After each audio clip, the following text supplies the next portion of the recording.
বিদ্যুতের দাম কমান নাই, বিদ্যুতে হাজার হাজার কোটি টাকা যারা লোপাট করছে সেই সমস্ত আইন তো এখনো বাতিল করেন নাই, বা তাদেরকে তো ধরেন নাই।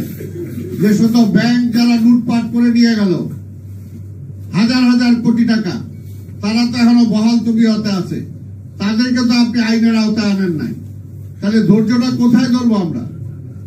ধৈর্যটা কোথায় ধরবো? আপনি পানির দাম কমাইতে পারেন নাই, আপনি ট্যাক্স কমাতে পারেন নাই, অহেতুক ট্যাক্স যে সমস্ত সরকার বাড়িয়েছিল সেগুলো তো কমাতে পারেন নাই।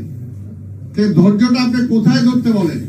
খালি বলেন রাজনীতিবিদরা ক্ষমতার জন্য পাগল হয়ে গেছে। আর ভাই, ক্ষমতার জন্য পাগল না, আমরা তো 17 বছর ধরে আন্দোলন করছি, 17 বছর ধরে ফ্যাসিবাদের বিরুদ্ধে আমরা আন্দোলন করেছি। কাজে সেই আন্দোলনটা বৃথা যায় নাই। সেই আন্দোলনের চূড়ান্ত পর্যায়ে কিন্তু অভ্যুত্থান হয়েছে এবং আজকের এই সরকার আপনার ক্ষমতায় আপনারা অধিষ্ঠ হয়েছেন। এবং আমরা বলি এই সরকার আমাদের সরকার, এই সরকারে আমরা ক্ষমতায় এনেছি।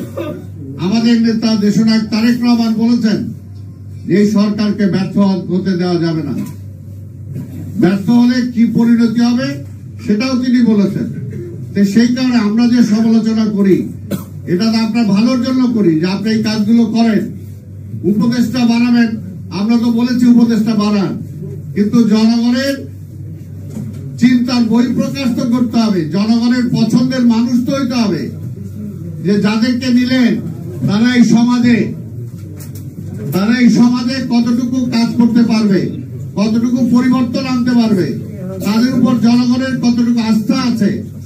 সেই আস্থাশীল লোকগুলোকে আপনারা নেন, তাহলে তো জনগণের কোনো বাধা থাকবে না।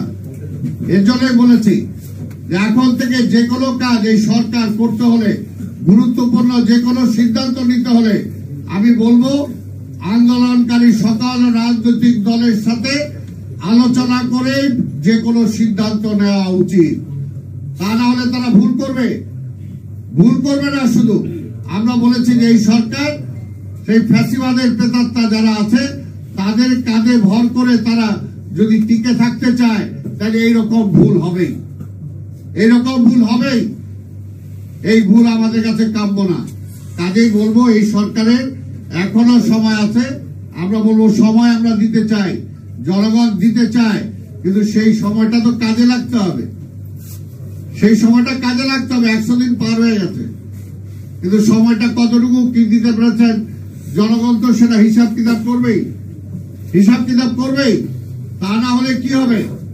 তা না হলে যেমনি আওয়ামী লীগ মুক্তিযুদ্ধ ও মুক্তিযোদ্ধাদেরকে নিয়ে ব্যবসা করেছে, কয়দিন পরে আপনাদেরকেও যাতে না বলে যে 5ই আগস্টের অভ্যুত্থানে যারা শহীদ হয়েছেন তাদেরকে নিয়েও আপনারা সেই কাজ করছেন, এটা যাতে কেউ না বলে এখন থেকেই আপনাদের সেই ব্যাপারে সচেতন হওয়া দরকার।